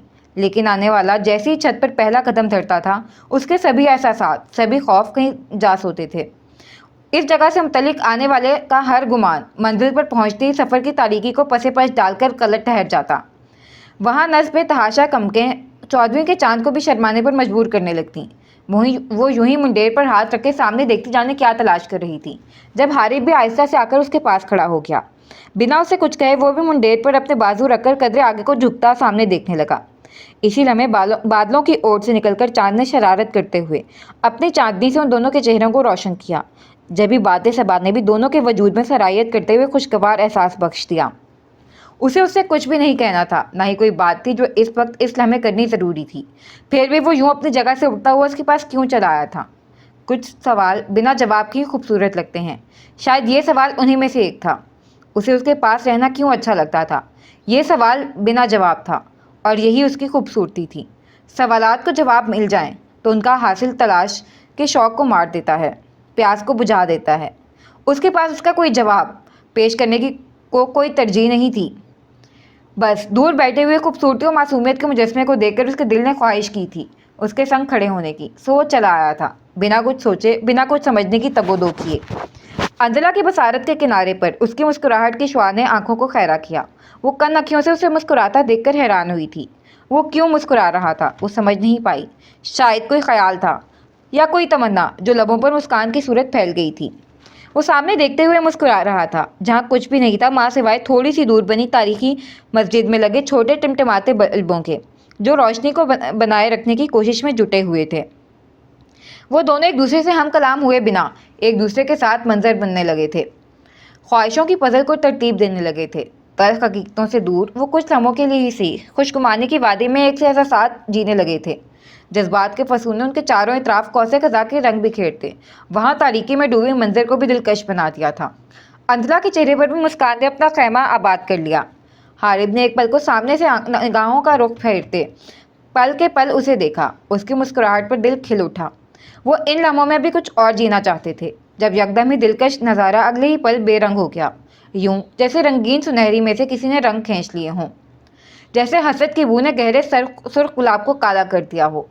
नौरीन चेहरे पर मुस्कुराहट सजाए वहां ऑन पहुंची थी और फिर हारिब की बाएं जानिब आकर खड़ी हो गई। अंजला बिना कोई तासुर दिए उसकी आमद से लाताल्लुक बनी खड़ी रही, मगर अब चेहरे पर वैसी दिलकश मुस्कुराहट नहीं रही थी। हाँ, एक फीकी सी मुस्कान लिए वो वैसे ही सामने देखती रही। उसकी मुस्कुराहट के साथ हारिब की भी मुस्कुराहट सिमट चुकी थी। अंजला की नाराज़गी के डर से हारिब ने नौरीन से बात करने में पहल नहीं की। कुछ लम्हे वो तीनों ही वहाँ पुतलों की मानिस खामोश खड़े थे। मुझे लगता है मैंने तुम दोनों को डिस्टर्ब कर दिया है, जब भी मेरे आते साथ ही तुम दोनों खामोश हो गए हो। बिल आखिर नौरीन की आवाज़ ने खामोशी को तोड़ दिया। हम दोनों वैसे ही कम बातें करते हैं। हारिब ने उसकी पहली बात की तरदीद नहीं की थी, डिस्टर्ब तो उसने कर दिया था। तुम मुझसे नाराज़ हो? नौरीन ने बज़ाहिर हारिब की जानिब अपनी गर्दन घुमाई, जबकि वो अंजला के तासुरात जानना चाह रही थी। नहीं, मैं तुमसे क्यों नाराज़ होऊंगा? वो मुसलसल सामने देखते हुए उसकी बातों का जवाब दे रहा था। कासिम ने भी उसे एक नई मुसीबत में उलझा दिया था, जहां वो चाहते हुए भी पास खड़ी लड़की को वहां से जाने का कह नहीं सकता था। कुछ देर पहले के लम्हे कितने मुकम्मल थे। उस दिन जब हम बातें कर रहे थे और उन दोनों में से कोई उसकी बातों की जाने मुतवज्जा नहीं था। बस वो दोनों वहाँ खड़े अपने अपने मफरूज़े करने लगे थे। नौरीन की बात को बीच में ही अधूरा छोड़ती हुए वहाँ से हटने ही लगी थी, जब हारिब ने सामने देखते हुए बेसाख्ता ही बड़े गैर महसूस अंदाज में उसका बाजू थाम लिया था। वो उसे रोकना चाहता था, बताना चाहता था कि किसी के लिए यूँ अपनी जगह ना छोड़े। वो कहना चाहता था उन दोनों के बीच किसी तीसरे की कोई जगह नहीं बनती। अंजला के हाथ पर उसकी गिरफ्त बहुत नाजुक थी। उसके दिमाग के पन्नों पर वो शाम अभी तक वैसे ही थी, और उसकी सफ़ेद हथेली पर जगह जगह जख्म के निशान भी वैसे ही थे, जो उसके अपनी ही मुट्ठी को सख्ती से बंद करने के सबब मिले थे। वो नाजुक थी। जाने कब कौन सा जख्म गहरा हो जाता, उसका एहसास पास रहने वालों को होना मुश्किल था। अंजला ने गर्दन झुकाकर पहले अपनी कलाई पर उसकी गिरफ्त को देखा, फिर उसकी जानिब। वो हनूज सामने देख रहा था, और फिर उसने नौरीन की जानिब देखा। वो मुबत हारिब को देख रही थी। ऐसे कैसे मुमकिन था वो उसकी नज़रों की आंच अपने चेहरे पर महसूस नहीं कर पा रहा था। वो जितना उसके करीब खड़ी थी, वो यकीनन उसकी नज़रों को अपने चेहरे पर महसूस कर सकता होगा। फिर भी उसने उसे कुछ कहना मुनासिब नहीं समझा। नज़रों के ज़ाविये से उसे 1 सेकंड लगा था फैसला करने में, और फिर अगले ही पल वो अपने हाथ पर उसकी गिरफ्त को नज़रअंदाज करती आगे बढ़ गई। उसकी गिरफ्त इतनी कमज़ोर थी कि महज आगे बढ़ने के ख्याल से ही अंजला का हाथ छूट गया था। वो उसका हाथ थामना भी नज़रअंदाज कर गई थी। उसका हाथ छटक गई थी। वो उसके रोकने के बावजूद भी चली गई थी। उसके जाते ही एक साथ कई शिकवे दिल में उमड़ आए। हारिब के चेहरे पर सख्ती दर आई। उसकी पेशकदमी उसके लिए किस कदर बेअसर थी, किस कदर बेवुक़्त थी, वो महज सोच कर रह गया। अल्फाज की कमी बदगुमानी को हवा देती है, और कहीं ना कहीं यही एक बात उनके दिलों में फासलों को तूल दे रही थी। अरे अंजला, क्या तुम मेरी वजह से जा रही हो? मैं चली जाती हूँ। नौरीन ने अंजला के पीछे से आवाज़ लगाई, और अगले ही लम्हे वो एड़ियों के पल घूमी। क्या तुम मेरे लिए इतनी अहम हो? वो इस्तेज़ाया हंसी हंसते हुए अपने दाएं आबरू को उठाते हुए बोली। तुम जोरों शोर से अपने तकने का शौक जारी रखो, हो सकता है किसी की नज़रों में समा ही जाओ। आखिर में वो ना कर कहती हुई वहाँ से चली आई। अपनी मेज़ पर पहुंचकर कदरे ज़ोर से अपनी कुर्सी खींचकर पीछे करती हुई वो उस पर बैठ गई। उसके जले बने अंदाज पर कासिम ने सर झुकाकर अपनी हंसी जब्त की। आप क्यों आ गई, और हारिब भाई को उसके साथ अकेला क्यों छोड़ आई? लारेब ने कदरे फिक्रमंदी से कहा। मैं तुम्हारे हारिब भाई की बेबी सिटर नहीं हूँ। उसे कोई मसला होगा तो वो खुद सुलझा सकता है, वो तिनक कर बोली। जी ओ मेरी शेरनी। हंसी को जब्त करने के बावजूद भी उसके चेहरे पर शरारती मुस्कुराहट की रमक थी। उसने अंजला का बाजू थपथपाया। लारेब को अंजला का जवाब खासा नागवार गुजरा था, और फिर कासिम की बिला वजह की उसकी हमदर्दी।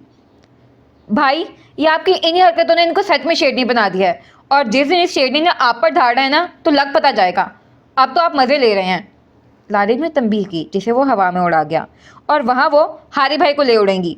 वो कुछ ही फासले पर खड़े हारिब और नौरीन की जानिब देखते हुए इस्तफहामियाँ बोली। उसकी बात पर अंजला ने भी उनकी जानिब देखा था। नौरीन उससे कुछ कह रही थी और वो उस पर मुस्कुरा रहा था। अंजला ने अपनी नज़रों का जाविया बदल लिया। मगर मेरे ख्याल से इस मसले का एक हल है कि उन दोनों की शादी करवा दी जाए। कासिम ने सामने सलाद की प्लेट में से खीरे का टुकड़ा उठाकर मुंह में रखा। मगर कुछ देर पहले होने वाली गुफ्तगू देखकर मुझे लगता है ये कुर्बानी आपको सूट करेगी। लारे फौरन से हारिब की हिमायत में उतरी थी। कुछ देर पहले तक आप कैसे चहक चहक कर उससे बातें कर रहे थे? वो तासुब से उसे देखते हुए कह रही थी।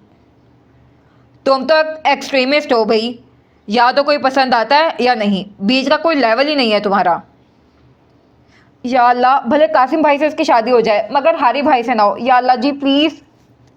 वो दुआ के लिए हाथ उठाती अब अल्लाह के सामने फरियाद करने लगी। आमीन। अंजला ने भी कासिम को शरारत से जुबान दिखाई। उसके इस कदर जोर से आमीन कहने पर कासिम तो मुंह खोले उसे देखता ही रह गया। उनकी नोकझोंक के दौरान हारिब और नरीन भी वापस आ गए थे। उनकी वापसी के साथ ही अंजला का चेहरा भी संजीदा हो गया, और ये बात कासिम ने बखूबी देखी थी। मैं यहाँ बैठ जाऊँ? नौरीन ने लारेब के पास आते हुए कहा। लारेब ने बिना कोई लिहाज रखे सूरज से नफी में सर हिलाया। वो हारिब के पास अपने अलावा अगर किसी को बैठने दे सकती थी तो वो अंजला थी। उसके अलावा वो किसी को नहीं बैठने दे सकती थी।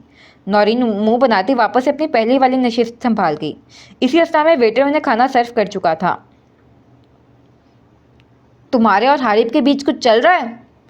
नौरीन ने आहिस्तगी से अंजला के पास होते हुए पूछा। अंजला ने पहले उसे हैरानी से और फिर सख्ती से घूर कर रख दिया। अगर कुछ होगा भी तो तुम्हें ये गलतफहमी क्यों है कि मैं तुम्हें जवाब दूँ? खैर, मैं तो वैसे ही पूछ रही थी, तुमने नहीं बताना तो मत बताओ। नौरीन ने कंधे झुकाकर सहूलत से कहा, और फिर शर्मीली सी मुस्कुराहट चेहरे पर सजाई। मगर मैं तो तुम्हें ज़रूर बताऊंगी। हम दोनों में काफ़ी अंडरस्टैंडिंग हो गई है। तो क्या मिठाई बांटूं? लहजा सता हुआ था। वैसे तुम्हें बांटने भी चाहिए, जिस हिसाब से कदमों में गिरी जा रही थी, फाइनली तुम्हारी भी किसी से अंडरस्टैंडिंग हो गई। तज़ीका मेज़ लहजे से कहने के बाद अंजला ने खामोशी से खाना शुरू कर दिया। इसके बाद उसने किसी से बात करने में पहल नहीं की थी। बाकी चारों खाना खाने के साथ साथ अपनी बातों के सिलसिले शुरू कर चुके थे। कहाँ की कड़ी कहाँ जोड़ रहे थे, कोई तुक नहीं बन रही थी, माँ सिवाय इसके कि उनकी बातों का सिलसिला नहीं टूट रहा था। एक बात से दूसरी बात, दूसरी से तीसरी और फिर तीसरी से पहली बात। एक अंजला थी जो किसी भी बात में हिस्सा नहीं ले रही थी। वो बस खामोशी से अपना खाना खाने में मसरूफ़ थी। हाँ, बीच में एक आध बार लारेब के बुलाने पर वो महज मुस्कुराती। खाने की मेज़ पर ज़्यादा बातें हारिब, लारेब और कासिम के बीच ही हो रही थीं, मगर नौरीन अपना फ़र्ज समझते हुए हारिब की बातों का जवाब देना नहीं भूल रही थी। अंजला काफ़ी सुकून के साथ अपना खाने का लुत्फ़ ले रही थी। वो ना तो नौरीन की हारिब की जानिब बेजा उठती नज़रों को खातिर में ला रही थी, ना ही हारिब की बातों पर जवाब देती उसकी शौक आवाज़ उसके सुकून में कोई मुखल डाल रही थी। नौरीन को उसकी खामोशी भी हसरत में मुब्तला कर रही थी। थैंक यू हारिब, तुम मुझे अपने साथ ले आए। ये जगह बहुत खूबसूरत है और यहाँ का खाना तो पूछो ही मत। वो बड़े बनावटी अंदाज से हारिब से मुखातिब हुई और साथ में कनखियों से अंजला को भी देखा। वहाँ अनूस ठहरे पानियों सा सुकून बरकरार रहा। वो सर झुकाए अपना खाना खाती रही। कितनी चालाक है। लारेब को नौरीन का अंदाज एक आंख नहीं भा रहा था। उसने अंजला के कान में सरगोशी की। तुम्हें ये जगह पसंद आई? मुझे अच्छा लगा। हारिब को मुस्कुराकर उसकी दाद वसूल करना लारेब को मजीद सुलगा गया। उसके पास बैठी बहन को कोई परवाह नहीं थी, मगर उसे अपनी बहन से बहुत प्यार था। वो क्यों उसकी दाद किसी और को लेने देती। बाय द वे नौरीन आपी, आपको अंजला बाजी को थैंक्स कहना चाहिए, क्योंकि आज का खाना उनकी तरफ से है। अगर आज सरदार खामोश था तो चेले की ज़ुबान को सुकून नहीं था। ओह, एक्चुअली मुझे तो हारिब ने दावत दी थी और उसने कहा वो मेरा बिल भी दे देगा। Anjala didn't even bother to invite me, so why I should be thankful to her. Naureen का मकसद अंजला को उकसाना था और फिर यही हुआ था कि उसकी हारिब के गिरदानों से उकसा ही गई। अंजला ने गहरी सांस उतारते हुए सर उठाया और फिर मुस्कुराई। मुझे क्यों ऐसा लग रहा है कि किसी ने पहली बार तुम्हें यूँ इनवाइट किया है? क्या इसीलिए तुम जज्बाती होकर बस यही बात दोहराई जा रही हो, हारिब इनवाइटेड मी, या फिर तुम्हारे पास पैसे नहीं हैं जो कह रही हो Harib will pay for me? उसने वैसे ही हाथ में कांटा थामे उसकी पश्त पर अपनी थोड़ी टिकाए कहा।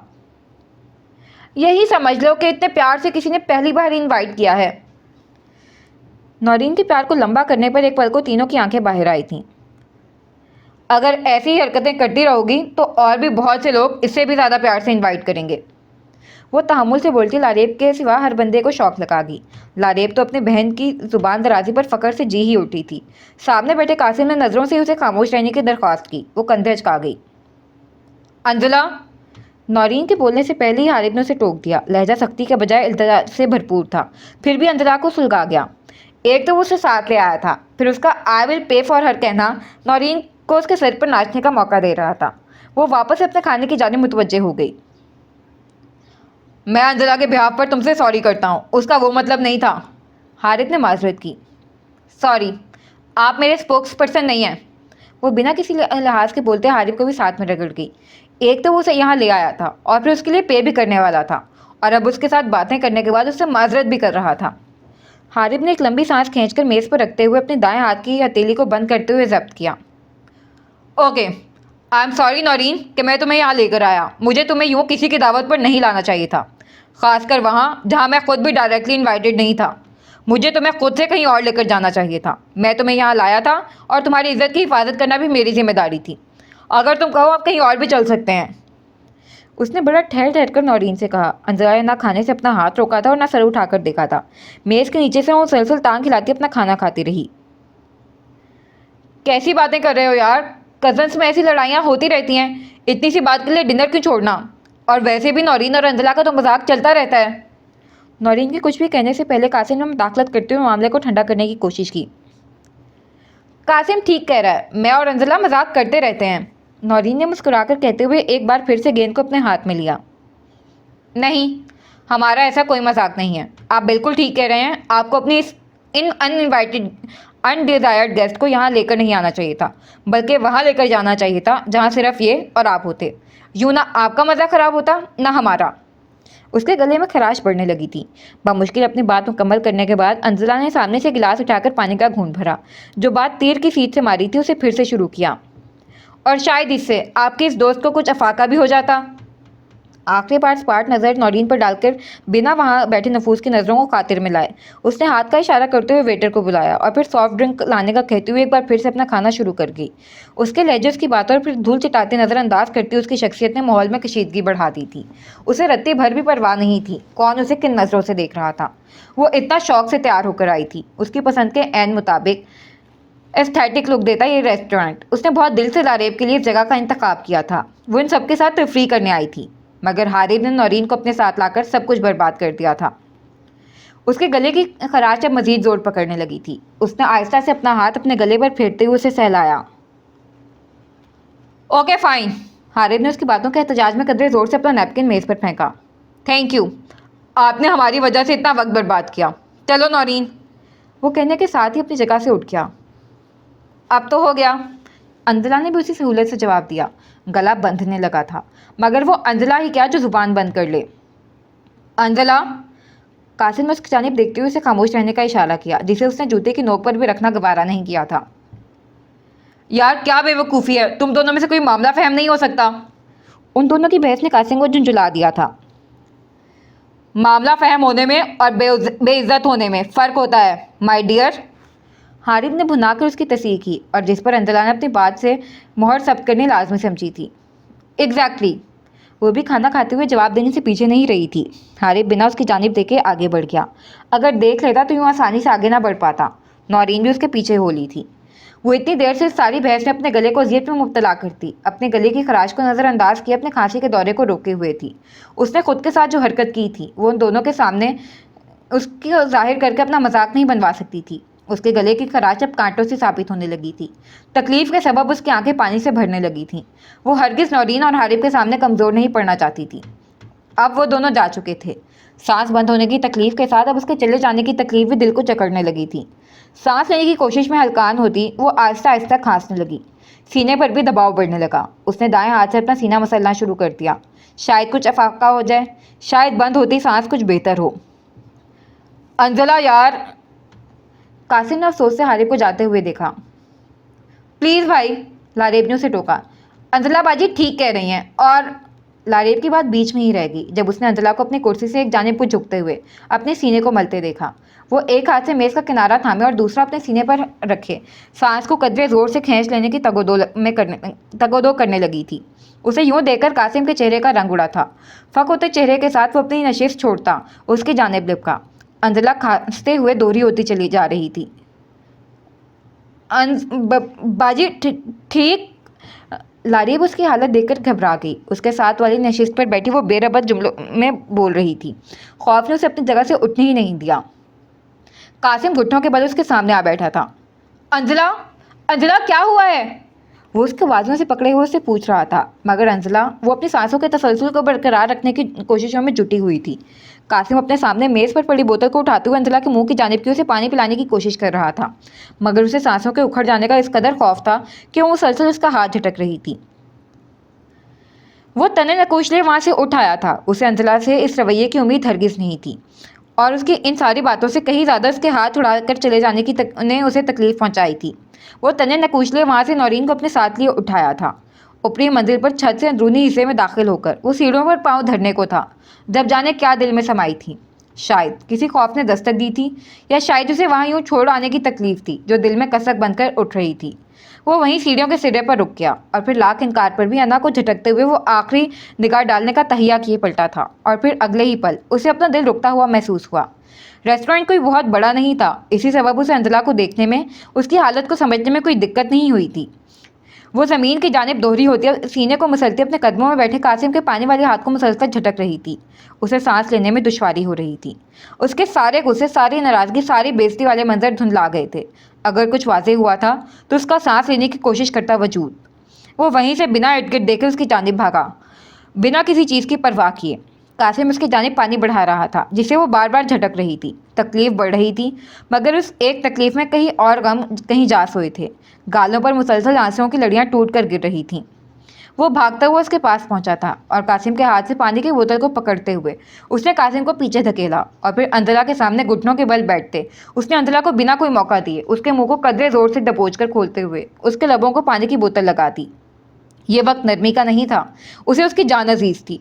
इस कदर अजीज थी कि वो उसकी अना को भी तोड़ गई थी, जिसका एहसास खुद हारिब को भी नहीं हुआ था। अंजला ने अपने हाथों से उसके हाथों को झटकने की कोशिश की, मगर अपने मुंह पर सख्त होती उसकी गिरफ्त उसे नाकाम करके वो उसके मुंह को डपोचे उसे कदरे ऊपर उठाए ज़बरदस्ती पानी उसके मुंह में डाल रहा था।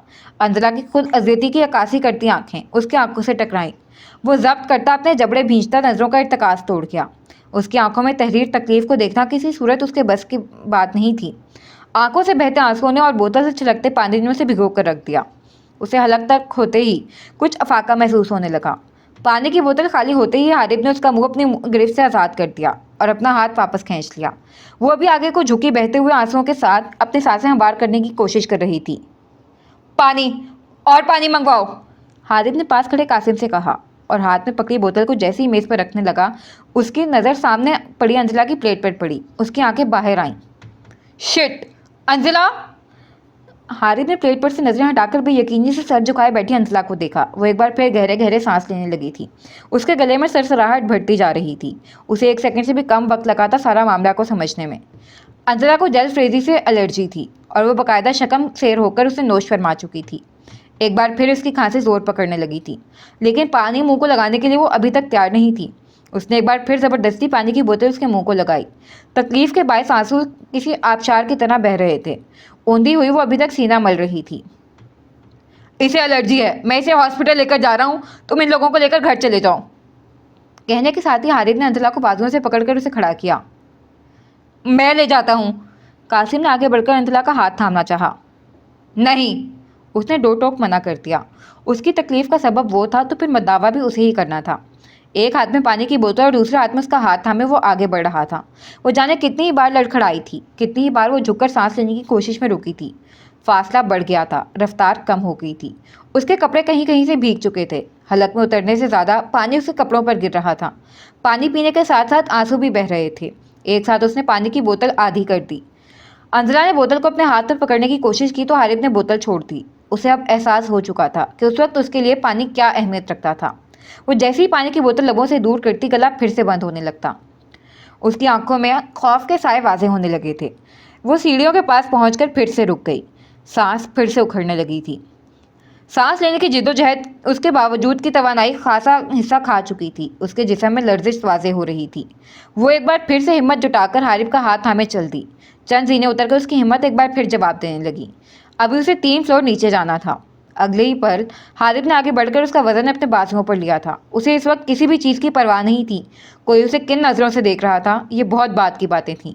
अभी जो बात अहम थी वो उसकी सांसें थीं, जिनके हमवार और ना हमवार होने के बीच का वक्फा कम होने लगा था। गाड़ी के पास पहुंचकर उसने बड़ी एहतियात से उसे नीचे उतारते हुए गाड़ी का दरवाज़ा खोलकर उसे अंदर बिठा दिया। जिस ज़बरदस्ती से उसने उसे पानी पिलाया था, इस सबब अंजला के कपड़े भीग चुके थे। एक नज़र उसे देखने के बाद उसने गहरी सांस खारिज करते हुए अपना कोट उतार दिया और फिर उसके दरवाजे से कदरे अंदर की जानिब झुकते हुए हारिब ने पहले अपना कोट उसके ऊपर फैलाया और फिर उसको सीट बेल्ट लगाता हुआ अपनी जानिब आता ड्राइविंग सीट संभाल गया। गाड़ी को स्टार्ट करते उसने अंजला की जानिब देखा। कुछ देर पहले वो हर चीज़ को जूते की नोक पर रखते इस वक्त मुरझाए चेहरे के साथ करवट लिए सीट के पीछे से टेक लगाए हुए वक्फे वक्फे से खांस रही थी। उसकी आंखों से बहता स्याल उसकी तकलीफ का शाहिद था, मगर तकलीफ थी किस चीज़ की, वो इस बात से अनजान था। उसको उस हालत में देखकर उसका दिल कट कर रह गया था। वो चाह कर भी उस वक्त उस पर अपना गुस्सा नहीं निकाल सकता था। उसकी कोई बात उसे बुरी लग सकती थी और उसकी तबीयत बिगड़ सकती थी। बिला इख्तियारी उसने दाएं हाथ से स्टीयरिंग थामे बाएं हाथ से उसके हाथ को थामा और फिर उसके यक ठंडे हाथ को महसूस करते हुए कनक रह गया। उसने सामने पर से नजरें हटाकर भी यकीनी से अंजला को देखा। वो खाली खाली नजरों से सामने देख रही थी। हारिब के हाथ थामते उसने उसके हाथ को सख्ती से थाम दिया। उसके हाथों में लर्जिश थी। जब उसे सांस लेने में दुश्वारी होती वो जोर जोर से खांसने लगती। हारिब ने उसके हाथ पर दबाव बढ़ाया। सब ठीक है, पैनिक नहीं करना, कुछ भी तो नहीं हुआ। पहले भी हुई थी ना एलर्जी और फिर ठीक हो गई थी, अब भी ठीक हो जाएगी, घबराने वाली बात नहीं है, ठीक है। वो अंजला की ढारस बंधा रहा था। उसकी बात पर अंजला ने भी साख्ता ही गर्दन मोड़कर उसकी जानिब देखा। अंजला को बचपन में भी एक बार यूं ही एलर्जी हो गई थी और उसे वो बात आज भी इतने सालों बाद भी याद थी। उसके मुतालिक उसे इतनी मामूली और गैर मामूली अहम बात भी याद थी। वो हैरान थी, अगर उसे ये बात याद थी अब फिर उसे यकीनन बाकी बातें भी याद होंगी। वो बात जो उसकी ज़ात से मुतल्लिक़ खुद उसके लिए अहम ना थी, वो बात हारिब हमदानी के लिए इस कदर अहमियत की हामिल थी कि उसके गुस्से की लहरों को समंदर की जाग की तरह बिठा गई। जो अब जज्बात के तरातुम में हिचकोले तो खा रही थीं, मगर साइड पर खड़े होने वालों को नुकसान नहीं पहुंचा रही थीं। जोर लगाकर सांस नहीं लेना, बहुत आहिस्ता से लेना है, ठीक है? वो उसको समझाते हुए बात के इख्तिताम पर उससे सवाल भी कर रहा था। वो उसके दिमाग को इस वक्त किसी खौफ के ज़ेर असर नहीं आने देना चाहता था। जब भी बात सवाल की मानित करते हुए उससे जवाब ले रहा था, अंजला ने फिर से हाँ में सर हिला दिया। वो गाड़ी को इस वक्त F-16 की रफ्तार से उड़ा रहा था। कोई और वक्त होता तो अंजला उसकी ड्राइविंग की तारीफ ज़रूर करती। उसे गाड़ी के स्टीयरिंग पर कमाल महारत हासिल थी। इस कदर तेज़ रफ्तारी के बावजूद भी उन्हें गाड़ी में बैठे कोई झटका महसूस नहीं हुआ था। वो जिस महारत से गाड़ियों को डॉज करता उनमें से अपनी गाड़ी निकाल रहा था, ये आम बात नहीं थी। ड्राइव करने के साथ साथ वो बहुत मोहतात से निगाह अंजला पर भी डाल रहा था। दूसरे को वो सर को सीट से टेक के एक ही जानिब गर्दन घुमाए हुए थी। जैसे ही उसकी जानिब देखता उसकी पानी से भरी आंखें छलक पड़ती, बेआवाज़ आंसू। उसकी आंखें कितना कुछ कह रही थीं, कितने शिकवे थे जो सुनाना चाह रही थीं। जो ज़ुबान नहीं कह पाई थी, वो कहने की आंखें जिसारत करने की कोशिश कर रही थीं। वहाँ उन आंखों में मायूसी थी, बेवफाई का रोग था, रास्ता बदल लेने की निदामत थी। तुम्हारा यूं देखना तकलीफ देह है। वो कहे बिना नहीं रह सका। वो बज़ाहिर गाड़ी चला रहा था, मगर उसे उसकी बातें समझने के लिए अल्फाज या अहम कलाम होने की ज़रूरत नहीं थी। वो सिर्फ उसका चेहरा पढ़ना ही नहीं सीख गया था, वो उसकी खामोशी को अल्फाज की ज़ुबान देना भी सीख चुका था। अंजला ने उसकी जानिब से रुख नहीं फेरा, अलबत्ता अपनी आंखों को बंद ज़रूर कर लिया था। आंखें मत बंद करो प्लीज़। वो खौफ के ज़ेर असर एक बार फिर से बोल उठा। अंजला ने आंखें खोलते हुए रुख सामने की जानिब फेर लिया। उसकी आंखों में मुसलसल नमी लहरा रही थी। कमाल बात थी, जिसकी गैर मौजूदगी आंखों में अश्क देती रही थी, आज उसकी मौजूदगी भी मुसलसल आंखों को नम किए दे रही थी। अब अगला सीन। डॉक्टर ने इंजेक्शन देने के बाद कुछ अद्वियात का नुस्खा हाथ में थमाकर उन्हें रुखसत कर दिया था। वो पहले से काफ़ी बेहतर महसूस करने लगी थी। वापसी पर उन दोनों के बीच कोई बात नहीं हुई थी। गाड़ी में बिठाते वक्त उसने बस इतना ही पूछा था, तुम ठीक हो? वो निढाल सी इस बात पर सर हिला गई थी। वापसी पर जैसे ही गाड़ी घर के सामने रुकी, हारिब उसे हाथ से इंतज़ार करने का इशारा करता हुआ गाड़ी से नीचे उतर गया। ठीक था, वो उस पर गुस्सा था, मगर इस वक्त उसे सहारे का बगैर छोड़ना खुद की जान को ही झोंकों में डालने के मुतरादिफ था। वो तोता था और उसकी जान मैना में बसती थी। वो जैसे ही गाड़ी से उतरकर बोनट के आगे से होता हुआ अंजला की जानिब बढ़ने लगा तो अपने सामने खड़े कासिम को देखकर रुक गया। वो आंखें छोटी किए उसे ही घूर रहा था। तुम मेरा फ़ोन क्यों नहीं उठा रहे थे? उसका तेज लहजा हारिब के अंदर के गुस्से को हवा दे गया। मुझे नहीं पता था, मैं अस्पताल तुम्हारा फ़ोन सुनने के लिए गया था, जाहिल। हारिब ने तिनक कर कहा और वे मुंह के जाविये बनाते हुए उसने दाएं हाथ से कासिम को अंजला का दरवाज़ा खोलने का इशारा किया। आप अपनी बहन का दरवाज़ा खोलना पसंद करेंगे या ये फरीज़ा भी अपने मुकद्दस हाथों से अंजाम दे लूँ? अस्पताल से कम और तंदूर की भट्टी से ज़्यादा आए हुए लग रहे हो। वो उसका जवाब देता अंजला की जानिब आया और आगे बढ़कर दरवाज़ा खोलते हुए उसने अंजला का हाथ पकड़ते उसे गाड़ी से बाहर आने में मदद दी। पहले कासिम और बाहर आते साथ ही अपने सामने खड़ी लारेब को देखकर उसे खुशगवार हैरत हुई। तुम लोग यहाँ क्या कर रहे हो? उसका गला तकरीबन मुकम्मल बंद हो चुका था, आवाज़ रुंधी हुई महसूस हो रही थी। कासिम ने बिना कोई जवाब दिए उसे अपने गले से लगा लिया। वो कितना मुरझा गई थी। उसकी चहकती आवाज़ अब मुकम्मल तौर पर बंद होने को थी। उसकी हालत पर कासिम की आंखें नम हुईं। तुमने मुझे डरा दिया था अंजला, बहुत ज़्यादा डरा दिया था। वो उसे खुद के साथ लगाए नम आवाज़ लिए बेबसी से चूर लहजे में कह रहा था। अंजला को ढेरों नदामत ने आ घेरा। वो कैसे इतनी खुदगर्ज हो गई थी? महज किसी एक शख्स की मोहब्बत के लिए वो कैसे अपने इतने प्यारों की मोहब्बत को फरामोश कर गई थी? उसके बदले की आग उसके अपने प्यारों को ही झुलसा गई थी। सॉरी, मुझे तुम लोगों का ख्याल रखना चाहिए था। वो जिस तरीके से अंजला को खुद के साथ लगाए हुए था, अंजला ने उसकी परेशानी को, उसके खौफ को महसूस किया था। तुम्हें कुछ हो जाता तो मैं इस गिल्ट से ही मर जाता कि मैं अपनी बहन का ख्याल भी नहीं रख पाया। उसकी आंख की नमी आंख के किनारे से गाल पर बही। तुम मेरी जान का टुकड़ा हो अंजला, तुम मेरे लिए सब कुछ हो। अपने भाई को छोड़कर मत जाना। वो चाहे कितनी ही बड़ी हो गई थी, भले खुद को संभालना सीख चुकी थी, फिर भी वो उसके लिए अभी भी वही छोटी सी अंजला थी जिसे वो हर जगह अपने साथ रखता था, जिसका मूड अच्छा करने के लिए वो घंटों से अपने साइकिल के पीछे बिठाकर घुमाता रहता था। जाने कासिम के अल्फाज में ऐसा क्या था कि वो उसके साथ लगी फूट फूट कर रोती। वहाँ मौजूद सभी लोग उसके यूं यकदम रोने पर परेशान हो गए। वो हारिब के सामने जितना भी रोती आई हो, मगर कासिम और लारेब के लिए अंजला को रोता देखना नामुमकिनात में से एक चीज़ थी। वो कभी यूँ नहीं रोई थी और आज वो अपने भाई के गले लगे सिसक रही थी। हारिब भी फिक्रज़दा सा कुछ आगे बढ़ा। जब वो उसे घर लेकर आया था तब वो अच्छी भली थी और अब यूँ अंजला का रो देना उसके लिए भी किसी तशवीश से कम ना था। तुम ठीक हो? हारिब ने कदरे उसके पास आते हुए अपना हाथ उसकी जानिब बढ़ाते हुए उससे पूछना चाहा, मगर इससे पहले ही कासिम ने उसके हाथ झटक दिए। दूर रहो। और क्या कहा है तुमने मेरी बहन को? कासिम हारिब की जानिब देखता हुआ तेज लहजे में बोला। उसका दिमाग फौरन से रेस्टोरेंट वाली बहस की जानिब गया। उसका गुमान था कि रास्ते में ज़रूर फिर से हारिब ने उसे कुछ कह दिया होगा जो वो यूँ रोने लगी है। दिमाग ठीक है तुम्हारा? वो भी वापस उससे ज़्यादा तेज लहजे में बोला। ठीक है, उसकी रियासत को भले नज़रअंदाज कर दे, मगर यूँ सरे इल्ज़ाम भी तो ना धरे। नहीं है ठीक, ये क्यों रो रही है? वो किसी सूरत अपनी आवाज़ नीचे करने को तैयार नहीं था। लारे भवन्नक सी खड़ी कभी कासिम को देखती तो कभी हारिब को। चुप कर जाओ, इससे पहले मैं इसका गुस्सा तुम पर निकाल दूं। हारिब ने भी इस बार अंगुश्ते शहादत को उठाकर सख्ती से उसे तंबीह की। मेरा दिमाग ऑलरेडी बहुत आउट है। तुम इस पर गुस्सा करके तो दिखाओ, टांगे ना तोड़ दी तुम्हारी तो फिर कहना। अंदाज़े गुफ्तगू खासा चैलेंजिंग था। जितनी मेहनत तुमने मेरी टांगे तोड़ने पर करनी है ना, उससे आधी मेहनत भी तुम अपनी इस बहन को अकल देने पर कर लो तो हम सबका कुछ भला हो जाए। और दोनों एक दूसरे को दो बदू जवाब दे रहे थे। अंजला भी कासिम से अलग होती हुई कुछ पीछे हो गई। इसे जितनी अकल है वो पहले से ही काफ़ी है, अल्हम्दुलिल्लाह। कासिम ने अल्हम्दुलिल्लाह पर खासा जोर देते हुए कहा। वो तो नज़र आ ही रहा है, जब यूँ मरने मराने वाली हरकतें कर रही है। पहले अंजला की हरकत और अब कासिम की बातें उसका दिमाग घुमा गई। हारिब भाई प्लीज़, पहले उनकी तबीयत ठीक नहीं है, आप ऐसी बातें तो ना करें। लारे भी फ़ौरन से उसके दिफा में उतर आई थी। तबीयत ख़राब थी तभी अस्पताल लेकर गया था, मगर इनके दिमाग का इलाज होना भी काफ़ी ज़रूरी है। इनको सिर्फ अपनी ज़िद से मतलब है, अटेंशन लेनी है बस। वो भी आखिर को फट ही पड़ा था। अंजला और हारिब दोनों के ही एक दूसरे को लताड़ने का अंदाज़ काफ़ी मुनफरिद था। लोग गुस्से में जहाँ तमीज़ को बलाए ताक रख देते थे, वो वहाँ मज़ीद ढीठ महसूस करवाने के लिए उसी कदर तमीज़ से मुखातिब करना शुरू कर देते थे। उसको जिस कदर अंजला की हरकत पर गुस्सा था वो बयान से बाहर था। वो सोच भी नहीं सकता था, वो सिर्फ उसे तकलीफ़ पहुँचाने के लिए खुद के साथ ही कर गुजरेगी। मैंने आपसे नहीं कहा था मेरे लिए इतनी जान मारें, इतनी ख्वारी काटें।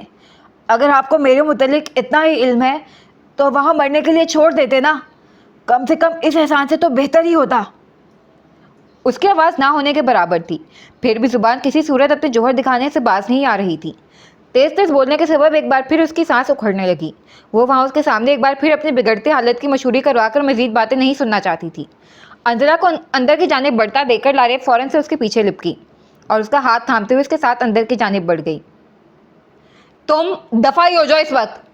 कासिम जज्बाती हुआ था, वो अंजला को लेकर शुरू से ही हसास था। तुम्हारी इजाज़त की ज़रूरत नहीं है। हारिब भी बिना कोई लिहाज रखे उसे जवाब देता गाड़ी की जानिब बढ़ गया।